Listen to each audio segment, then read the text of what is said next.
واقعہ سلطان صلاح الدین ایوبی قسط نمبر 378 اپنا اسلامک اسٹوڈیو۔ ناظرین، وہاں اس خوفناک کھنڈرات میں اس دور کے ہتھیار بھی ادھر ادھر پڑے نظر آتے ہیں۔ ادھر اب کوئی نہیں جاتا تھا۔ مشہور ہو گیا تھا کہ وہاں جنوں، چڑیلوں اور بدروحوں کا بسیرا ہے جو زندہ انسانوں کا شکار کرتی ہیں۔ اس ہولناک کھنڈر میں جس کے میلوں دور سے بھی کوئی نہیں گزرتا تھا، ایک آدمی کہہ رہا تھا کہ مجھے اب یقین سا ہونے لگا ہے کہ اس کا دماغ ہمارے قبضے میں آ گیا ہے۔ پھر اس نے کہا، نہیں آئے گا تو یہاں سے زندہ نہیں نکلے گا۔ ہم اسے اس لیے نہیں لائے کہ یہاں لا کر اسے قتل کر دیں۔ دوسرے نے کہا، اگر قتل کرنا ہوتا تو اسے اس کے گھر سے اٹھانے اور اتنی دور لانے کی بجائے وہیں قتل نہ کر دیتے۔ اسے اس کام کے لیے تیار کرنا ہے جس کے لیے اسے لائے ہیں۔ حشیش اپنا کام کر رہی ہے، تم کسی کو نشہ پلا کر اس سے ایسی باتیں کرا سکتے ہو جن کا اس کی عقل کے ساتھ کوئی تعلق نہیں ہوتا۔ حشیش سے تم کسی کے ایمان اور نظریوں کو نہیں بدل سکتے۔ یہ شخص 5000 نفری کی جنگی قوت کا حامل ہے۔ ہمیں صرف اسے نہیں، اس کی پوری نفری کو اپنے ہاتھ میں لینا اور اسے مصر کی فوج کے خلاف لڑانا ہے۔ پھر مصر ہمارا ہوگا اور پھر صلاح الدین ایوبی کی حالت اس شیر جیسی ہوگی جو بہت سے شکاریوں کے گھیرے میں ہوگا۔ وہ سب کو چیر پھاڑ دینے کو جھپٹے گا مگر اسے صرف موت ملے گی۔ اگر سلطان ایوبی کا یہ نائب سالار حبیب القدوس اپنے دستوں کو اشارہ کر دے تو وہ کچھ سوچے بغیر اس کا حکم مانیں گے۔ اپنا اسلامک اسٹوڈیو کے معزز ناظرین، سلطان صلاح الدین ایوبی کا جان باز سالار حبیب القدوس اسی کھنڈر کے ایک کمرے میں بیٹھا تھا جسے صاف کر لیا گیا تھا۔ اس کے نیچے نرم گدے بچھے ہوئے اور اس کے پیچھے گول تکیے تھے۔ آسائش کا سارا سامان موجود تھا۔ اس کے سامنے ایک آدمی بیٹھا تھا جس نے اس کی آنکھوں میں آنکھیں ڈال رکھی تھی اور وہ کہہ رہا تھا، مصر میری مملکت ہے، صلاح الدین ایوبی عراقی کرد ہے، اس نے میری مملکت پر قبضہ کر رکھا ہے۔ صلاح الدین ایوبی نے میری مملکت کی حسین لڑکیوں سے اپنا حرم بھر رکھا ہے۔ میرے 5000 جان باز پورے مصر پر قبضہ کر لیں گے۔ حبیب القدوس کے ہونٹوں پر مسکراہٹ تھی، اس کے چہرے پر رونق تھی۔ وہ بڑبڑانے کے لہجے میں کہنے لگا، میری تلوار کہاں ہے؟ میرا گھوڑا تیار کرو، میں صلاح الدین ایوبی کو قتل کروں گا۔ میرے 5000 جان باز ایک دن میں مصر کی فوج سے ہتھیار ڈلوا لیں گے۔ صلیبی میرے دوست ہیں۔ اس آدمی نے اس کی آنکھوں میں آنکھیں ڈالے ہوئے کہا، وہ میری مدد کو آئیں گے۔ دوست وہ ہے جو برے وقت میں مدد دے۔ میری تلوار کہاں ہے؟ حبیب القدوس ذرا صاف آواز میں بولنے لگا، مصر بہت خوبصورت ہو گیا ہے، مصر کی لڑکیاں زیادہ حسین ہو گئی ہیں، مصر میرا ہے، مصر میرا ہے۔ ناظرین، ایک لڑکی اندر آئی جس کا لباس ایسا تھا کہ مسلمان خواتین کا نہیں لگتا تھا۔ اس کے بال ملائم اور کھلے ہوئے تھے، اس کا جسم ہلکے گلابی رنگ کا اور سڈول تھا۔ وہ حبیب القدوس کے ساتھ لگ کر بیٹھ گئی۔ اس نے اپنا ایک بازو حبیب القدوس کے کندھوں پر ڈال دیا۔ حبیب القدوس اس کے اور قریب ہو گیا۔ اس نے مخمور لہجے میں کہا، مصر بہت حسین ہو گیا ہے۔ ناظرین، لڑکی ایک طرف ہٹ گئی اور بولی، لیکن مجھ پر سلطان ایوبی کا قبضہ ہے۔ حبیب القدوس نے نشے کی حالت میں چیخ کر کہا، تم پر کوئی قبضہ نہیں کر سکتا، تم میری ہو، مصر میرا ہے۔ جب تک صلاح الدین ایوبی زندہ ہے یا جب تک مصر پر اس کی بادشاہی ہے، نہ میں تمہاری نہ مصر تمہارا ہے، میں اسے قتل کر دوں گا۔ حبیب القدوس نے کہا، میں اسے قتل کر دوں گا، رک جاؤ۔ ایک سخت غصیلی آواز کمرے میں گونجی۔ ناظرین، یہ ایک صلیبی تھا جو مصری زبان بول رہا تھا۔ یہ وہی تھا جسے کھنڈر میں کسی دوسری جگہ ایک مصری بتا رہا تھا کہ اب یقین ہونے لگا ہے کہ اس شخص یعنی حبیب القدوس کا دماغ ہمارے قبضے میں آ رہا ہے، اور اس نے کہا تھا کہ اسے حشیش کے نشے کے بغیر اپنے کام میں لانا ہے۔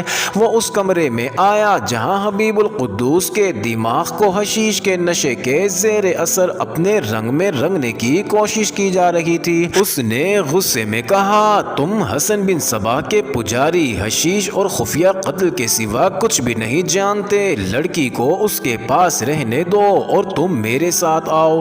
ناظرین، وہ اس آدمی کو اپنے ساتھ لے گیا، باہر لے جا کر اسے کہا اب اسے حشیش نہ دینا، اس کا نشہ اتر جانے دو، ہمیں اس کے ہاتھوں صلاح الدین ایوبی کو قتل نہیں کرانا، ہمیں اس کے فوجی دستوں کو بغاوت پر آمادہ کرنا ہے۔ میں بہت دیر سے پہنچا ورنہ اس کا یہ حال نہ ہونے دیتا، ہوش میں رکھ کر اسے صلاح الدین ایوبی کا دشمن بنانا ہے۔ تم لوگوں نے اسے جس خوبی سے اغوا کیا ہے اس کی میں دل سے تعریف کرتا ہوں، اور اس کی تمہیں اتنی قیمت دی جا رہی ہے جو پہلے تمہیں کہیں سے نہیں ملی ہوگی، مگر تم نے اسے حشیش دے دے کر ہمارا کام مشکل بنا دیا ہے۔ اسے اب وہ سفوف اور شربت دو جس سے نشے کا اثر اتر جاتا ہے۔ اپنا اسلامک اسٹوڈیو کے معزز ناظرین، صلیبیوں کی جاسوسی اور تخریب کاری اور مسلمان نوجوانوں کی کردار کشی کے طریقے اناڑیوں والے نہیں تھے، ان کے اس فن کے ماہرین انسانی فطرت کی کمزوریوں اور مطالبات سے اچھی طرح واقف تھے۔ ان کی نظر سلطان ایوبی کی فوج اور انتظامیہ کے ہر افسر پر تھی، ادھر عرب کے امراء، وزراء اور مختلف ریاستوں کے مسلمان حکمرانوں کی خامیوں سے بھی وہ آگاہ تھے۔ ان کی کوشش یہ ہوتی تھی کہ زیادہ سے زیادہ حکمران اور حاکم ان کے زیر اثر ہو جائیں اور سلطان ایوبی کے خلاف لڑنے پر آمادہ ہو جائیں۔ یہودی اپنی دولت اور اپنی لڑکیوں کی صورت میں ان کی پوری مدد کر رہے تھے۔ ان کفار کے ماہرین نے مسلمان حکمرانوں وغیرہ کو چند ایک زمروں میں تقسیم کر رکھا تھا۔ ایک زمرے میں انہیں رکھا گیا تھا جو ایک دو خوبصورت اور شوخ لڑکیوں، شراب اور زر و جواہرات کے عوض اپنا ایمان بیچ ڈالتے تھے۔ دوسرے زمرے میں وہ تھے جو اپنی الگ ریاست بنا کر اس کے خود مختار بادشاہ بننے کے خواب دیکھا کرتے تھے۔ تیسرے میں وہ تھے جو ملک و ملت کے وفادار اور پکے مسلمان تھے۔ ان میں سے صلیبی یہ دیکھتے تھے کہ کون اثر و رسوخ والا ہے جسے ہاتھ میں لیا جائے تو وہ سلطان ایوبی کی خفیہ پالیسیوں اور پروگراموں سے قبل از وقت اطلاعات دے سکتا ہو، اور ان میں کون ایسا ہے جس کا فوج کے کچھ حصے پر اثر ہو اور وہ اس حصے کو اپنی سلطنت کے خلاف باغی کر سکتا ہو۔ ان پکے دینداروں اور مجاہدوں کو ہاتھ میں لینے کے لیے ان کے پاس کچھ طریقے تھے، جن میں ایک اغوا کرنا اور اسے اپنا اتحادی بنانا تھا۔ ایک طریقہ قتل کا بھی تھا، لیکن قتل کم ہی کرائے جاتے تھے، اگر ضرورت پڑے تو قتل حسن بن صبا کے پیشہ ور قاتلوں سے کرایا جاتا تھا۔ ناظرین، نائب سالار حبیب القدوس ایسا حاکم تھا جس کو قتل کرانے سے کچھ حاصل نہیں ہو سکتا تھا، اسے ہاتھ میں لینا تھا۔ جیسا کہ بتایا جا چکا ہے کہ مصر کی فوج کی 5000 نفری اس کی مرید تھی۔ صلیبیوں کے مسلمان ایجنٹوں نے انہیں بتایا تھا کہ یہ شخص ایمان نہیں، جان دینے والا ہے اور اس میں اتنا شدید جذبہ اور غیر معمولی اہلیت ہے کہ اگر اسے اپنے انہی دستوں کے ساتھ 1,00,000 کے لشکر کے خلاف لڑایا جائے تو شام کا سورج اتنی جلدی افق میں نہیں گرے گا جتنی جلدی اس کے آگے دشمن کی لاشیں اور ہتھیار گریں گے۔ ناظرین، صلیبیوں نے تجربہ کر لیا تھا، وہ اس طرح کہ انہوں نے کبھی اس کے پاس کوئی نوجوان اور غیر معمولی طور پر خوبصورت لڑکی، ایک نادار یتیم اور مظلوم لڑکی کے بہروپ میں مدد لینے کے لیے بھیجی، کبھی کسی لڑکی کو کسی اور ذاتی کام سے بھیجا۔ ضیافتوں اور کھیل تماشوں میں بڑی بڑی حسین لڑکیاں اس کے پیچھے ڈالیں، مگر وہ اس جال میں نہ آیا جیسے پتھر ہو۔ مصر میں بغاوت کرانا صلیبیوں کے لیے ضروری ہو گیا تھا، کیونکہ سلطان صلاح الدین ایوبی شام اور فلسطین کے علاقوں کے بکھرے ہوئے مسلمان امراء کو دلائل سے یا تلوار سے اپنا مطیع بناتا چلا جا رہا تھا، اور اس کے بعد اسے فلسطین کا رخ کرنا تھا۔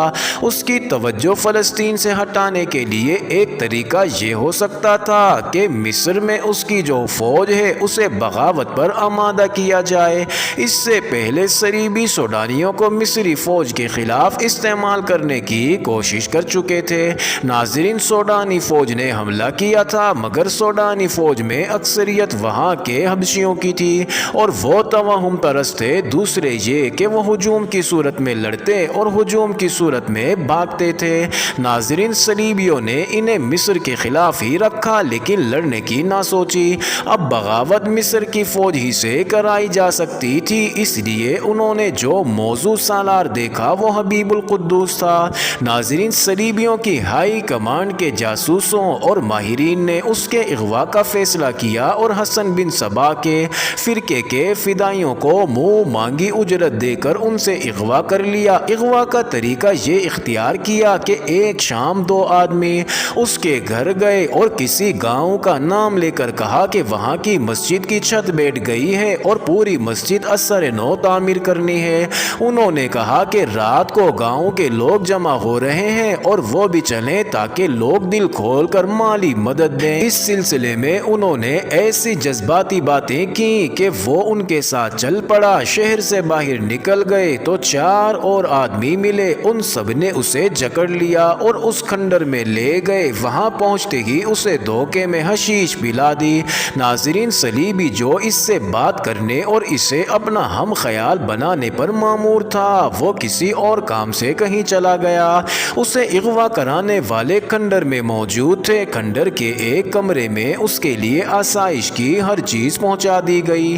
2 لڑکیاں بھی تھیں جو حسین ہونے کے علاوہ دلوں کو موہ لینے اور پتھر جیسے پختہ کردار کے آدمیوں کو بھی حیران بنا دینے کے فن کی ماہر تھی۔ ان سب کو معلوم تھا کہ اس نائب سالار کو کیوں اغوا کیا گیا ہے۔ انہوں نے انعام و اکرام کے لالچ میں از خود ہی اس کے ذہن کو اپنے مخصوص طریقے سے اپنے سانچے میں ڈالنے کی کوششیں شروع کر دیں۔ یہ طریقہ حشیش کی ایک خاص قسم سے نشہ طاری کرنے کا تھا۔ ناظرین جس کے دوران مطلوبہ فرد کے ذہن میں باتوں کے ذریعے نہایت دلکش تصورات ڈالے جاتے تھے، یہ ایک قسم کا ہپنوٹائز کرنے کا طریقہ تھا۔ اس میں نیم عریاں خوبصورت لڑکیاں بھی استعمال کی جاتی تھیں۔ یہ گروہ کئی دنوں سے حبیب القدوس پر یہ طریقہ استعمال کر رہا تھا اور اس نے ان کے ساتھ مطلب کی باتیں شروع کر دی تھیں جن سے انہیں امید بن چلی تھی کہ انہوں نے اس کے دماغ کو اپنے قبضے میں لے لیا ہے۔ اپنا اسلامک اسٹوڈیو کے معزز ناظرین اب چلتے ہیں دوسری جانب۔ ادھر قاہرہ میں مصری فوج اور کوتوالی کے جاسوس اس کی تلاش میں پریشان ہو رہے تھے۔ سب کا یہی خیال تھا کہ وہ سوڈانیوں یا صلیبیوں کے پاس چلا گیا ہے۔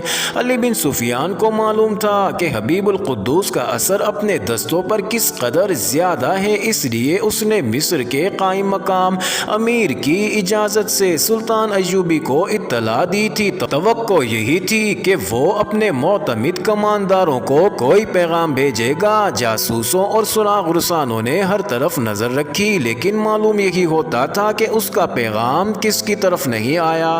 اس کا پیغام کسی کی طرف نہیں آیا۔ یہ بھی دیکھا جا رہا تھا کہ ان دستوں میں سے کون سا کماندار غائب ہوتا ہے، لیکن اتنے دنوں میں کوئی بھی غیر حاضر نہ ہوا۔ ناظرین اتنے میں وہ صلیبی کھنڈرات میں آ گیا جسے حبیب القدوس کے ساتھ بات چیت کرنی تھی۔ اس نے پہلا کام یہ کیا کہ حشیش رکوائی اور حبیب القدوس کا نشہ اتارا۔ صلیبی نے پوری رات نشے کے اثرات اترنے کا انتظار کیا۔ ناظرین اگلے روز وہ حبیب القدوس کے پاس بیٹھ گیا جیسے ہی وہ صلیبی انٹیلیجنس کا افسر حبیب القدوس کے پاس بیٹھا۔ معزز ناظرین یہ انٹرسٹنگ ویڈیو جاری ہے، اگلی ویڈیو قسط نمبر 379 میں دیکھنا مت بھولیے گا۔